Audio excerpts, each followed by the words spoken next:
TDP అధినేత Chandrababu bomb లాంటి వార్తను చెప్పారు. టీడీపీ ప్రకటించిన 144 అసెంబ్లీ సీట్లు అలాగే 17 ఎంపీ సీట్లలో మార్పులు చేర్పులు ఉంటాయని. దాంతో ప్రచారంలో ఉన్న అభ్యర్థుల గుండెల్లో రైళ్లు పరిగెడుతున్నాయి. ఎవరి సీటు ఎగిరిపోతుందో తెలీదు. అయితే చంద్రబాబు చెప్పింది అందరికీ కాదు. ఆ భయం కూడా ఎవరూ పడనవసరం లేదని అంటున్నారు. కొద్దిపాటి మార్పులు మాత్రమే అని అంటున్నారు. అవి కూడా అవసరమైన చోట తప్పనిసరి అయితే చేస్తామని అధ్యక్షుల వారి ఉవాచ. అలా అనుకున్న ఆ సీట్లు ఎన్ని ఉంటాయి, ఎక్కడ ఉంటాయి అన్నది కూడా అభ్యర్థులను మదనపెట్టేదే.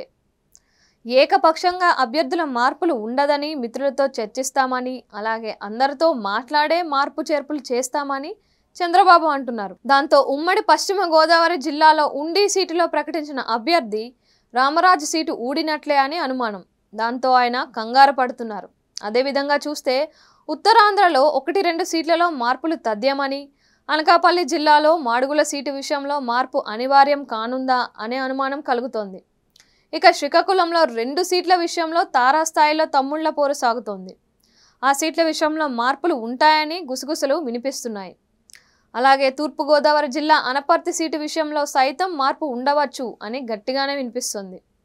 అదేవిధంగా ఉమ్మడి విజయనగరం జిల్లాలోని కురుపాం సీటులో ప్రస్తుతం ప్రకటించిన అభ్యర్థి వీక్గా ఉన్నారని సర్వే నివేదికలు రావడంతో మారుస్తారు అని అంటున్నారు. ఈ విధంగా చూస్తే కనీసం 1/2 డజన్ సీట్లలో మార్పులు ఉంటాయా అన్న చర్చ సాగుతోంది. అదేవిధంగా ఏలూరు ఎంపీ సీటుతో పాటు మరికొన్ని చోట్ల కూడా మార్పులు ఉంటాయా అన్న చర్చ సాగుతోంది.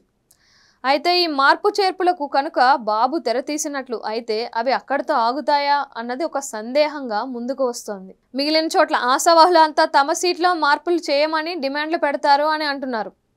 అది చివరికి చిరిగి చేట అయ్యే ప్రమాదం ఉంది. చూస్తుంటే మరో వారం రోజుల వ్యవధిలో ఎన్నికల నోటిఫికేషన్ వచ్చేస్తుంది. దానికి ముందు ఈ మార్పులు చేయడం మంచిదా, కోరి కెలుక్కున్నట్లు అవుతుందా అన్న చర్చ కూడా సాగుతోంది.